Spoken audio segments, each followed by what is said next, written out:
dezembro de 2025. Em meio aos presentes de Natal e a ceia de Ano Novo, foi publicado no Diário Oficial da União a minha promoção ao posto de capitão do Exército.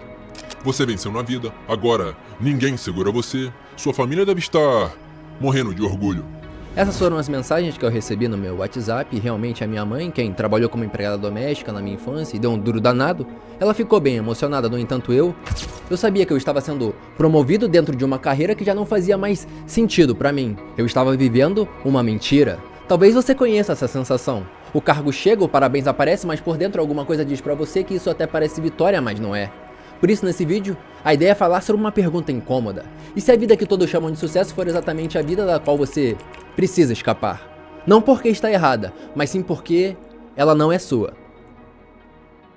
Ô Guto, vem cá, meu filho. Já vou, mãe. Filho, existe um colégio aqui na cidade que pode te oferecer uma boa educação, mas você precisa fazer prova para entrar. Você topa esse desafio? Eu nem entendia direito o que aquela prova significava pra gente. Eu só sabia que minha mãe acreditava que aquela oportunidade poderia mudar as nossas vidas. Como fui criado por mãe solo, eu não tinha rede de apoio para me levar aos locais de estudo e de prova até. Eu tinha 8 anos, então eu precisava pegar 8 ônibus sozinho para conseguir estudar. Enquanto outras crianças do meu bairro brincavam, eu fui aprendendo ao longo do tempo uma coisa que ninguém me explicou com palavras. Eu diria que é o quê? Se eu quisesse ser aceito em outro mundo, eu precisaria me esforçar mais do que todo mundo. Chamavam minha mãe de maluca, de doida, de irresponsável. Como que você pode deixar seu filho se arriscar desse jeito? E eu lembro de ver minha mãe chorando escondida no quarto, achando que eu não estava vendo. Só que as escolhas dela deram frutos nas nossas vidas. Porque aos 10 anos eu fui aprovado no primeiro concurso público federal da minha vida. Eram mais de 3.000 crianças disputando 50 vagas para estudar no colégio militar. E eu fui aprovado em 36º lugar. Comecei a frequentar, portanto, escola de bacana. O problema, estudar em escola de bacana não faz você ser aceito pelos bacanas. Sua cor é diferente, seu sobrenome é diferente, seu bairro é distante, periférico. Qual o resultado disso? Você se torna uma pessoa que só quer ser aceito, só quer pertencer. Assim a mentira do sistema ela vai se instalando aos poucos sem você perceber. Você precisa tirar 10 nas provas? Nem pense em não fazer faculdade federal. Você precisa de um concurso público? Quem nasceu pobre não pode escolher demais. Essas são falas que eu ouvi durante a minha infância e adolescência, pela escola, pela minha família também.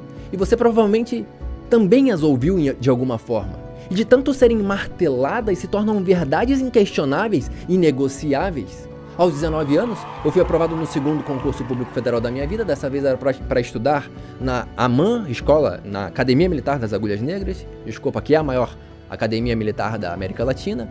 No entanto, quando você entra em uma formação militar como essa, o que ninguém te conta é que, para se tornar um homem aceito por essa instituição, você começaria aos poucos a abandonar o homem que você poderia ser, o seu potencial. Aos poucos você deixa de perguntar quem eu sou e passa a perguntar apenas o que esperam de mim.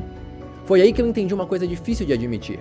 Depois de tantos anos obedecendo ao que esperavam de mim, eu já não sabia mais quem eu era. Eu já não sabia dizer onde terminava o meu desejo e onde começava a necessidade de ser aceito. A vontade dos outros se torna até perigosa quando você começa a confundi-la com a sua própria voz.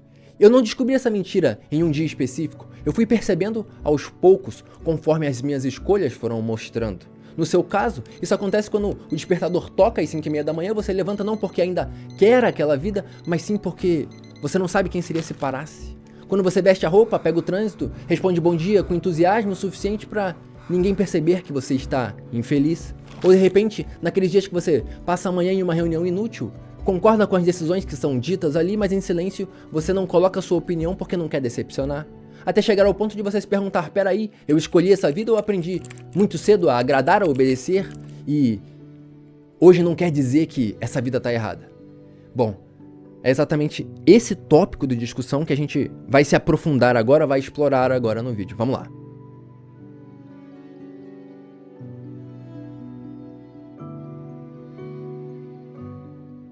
Agora a gente vai fazer uma rápida contextualização com você se imaginando dentro de um internato militar, de um quartel.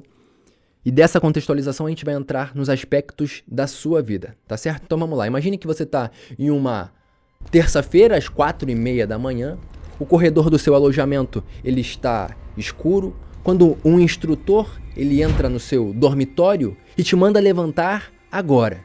Em poucos segundos, você e mais 40 homens pulam da cama, dobra cobertor, veste coturno e tenta parecer forte e acordado antes mesmo de você lembrar quem você é. A partir desse momento, você fica imóvel, quase sem respirar, no que chamam de em forma no militarismo, ouvindo frases como: aqui é onde o filho chora e a mãe não vê.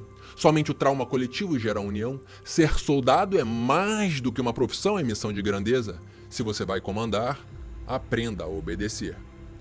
Essa foi a minha vida durante os 5 anos que eu morei em internato, para me formar oficial do Exército, como eu disse para você anteriormente. No entanto, o que você não percebe quando você está em uma formação como essa é que, em um treinamento de guerra, o que menos importa é quem você é. Na real, só sobra o quê? A sua função, o seu servir, o seu obedecer, o seu funcionário.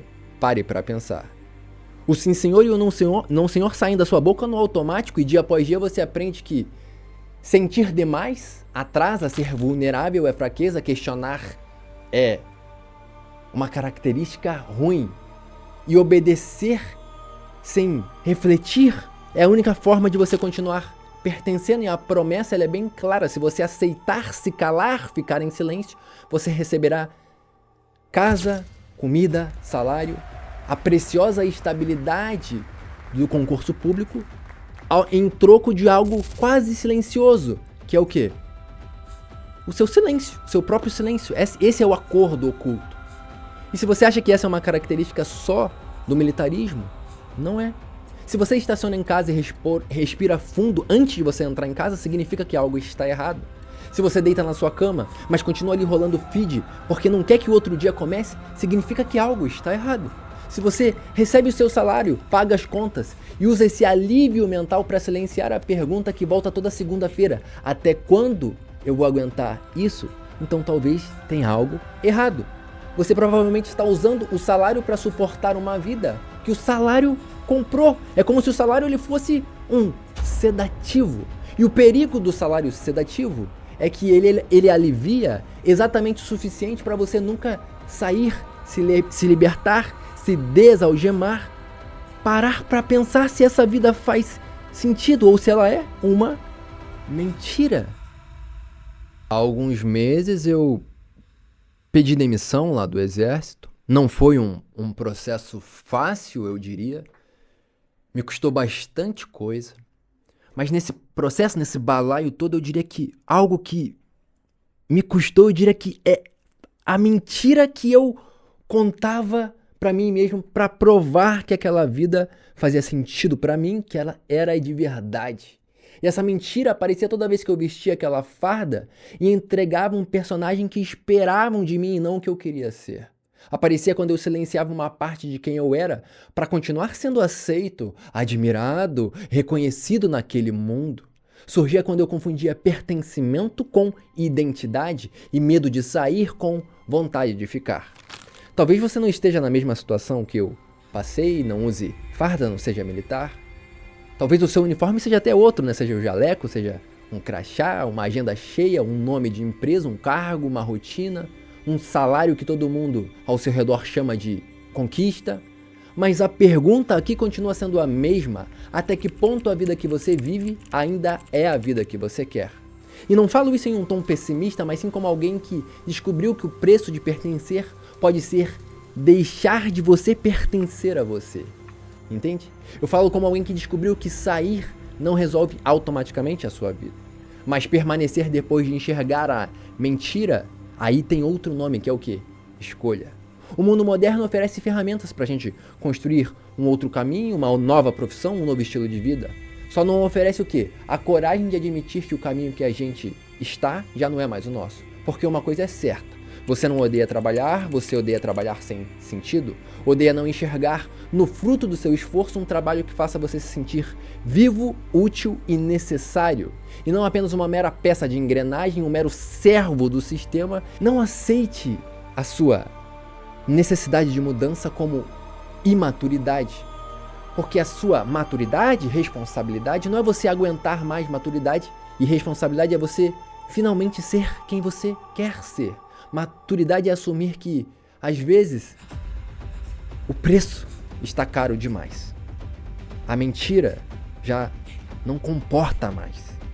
Bom, se esse vídeo aqui ele tocou em você, te fez refletir em algum ponto, te convido a se inscrever aqui no canal, a se cadastrar na minha newsletter, a Domingo Dome, onde todo domingo às 7 da manhã eu envio uma carta via e-mail falando sobre identidade, vocação e o tipo de trabalho que faz sentido nos dias de hoje, modernos, né? Já somos mais de 500 pessoas lá recebendo essa comunicação via e-mail, está sendo bem interessante. Te convido a conhecer, o link está aqui na descrição. E é isso. Bom, meu nome é Guto Cidreira e essa é a minha visão de mundo. Assista o próximo vídeo. Até mais.